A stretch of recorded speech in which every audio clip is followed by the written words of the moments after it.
যশোরের প্রোগ্রামের এক ভিডিওর পেছনে আমাদের কিছু দিনী ভাইরা 6 বছর আগের এক অডিও ব্যাকগ্রাউন্ডে জুড়ে দিয়ে বিভ্রান্তি ছড়ানোর জন্য সোশ্যাল মিডিয়াতে ছড়িয়ে দিয়েছে।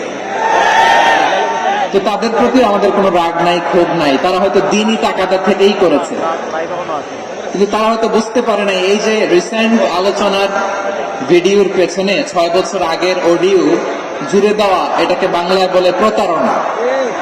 কি বলে? প্রতারণা, ধোঁকাবাজি। এখনকার আলোচনার ভিডিও আর ব্যাকগ্রাউন্ডে এডিট করে লাগিয়েছে 6 বছর আগের অডিও।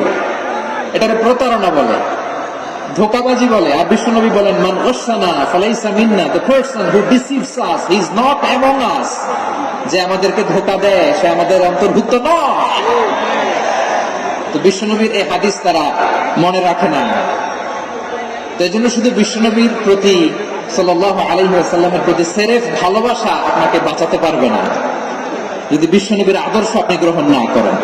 আপনারা কিতাবরা ভালানি জিয়া, মাশাআল্লাহ মাশাআল্লাহ, তাবারাক আল্লাহ কবুল করো।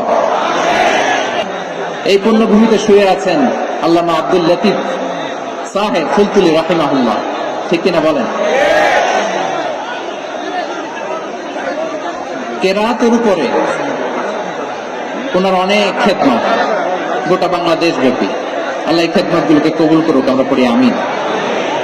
এই পুণ্যভূমিতে শুয়ে আছেন হযরত মাওলানা আব্দুল করিম শাইখে কৌড়িয়া রাহিমাহুল্লাহ।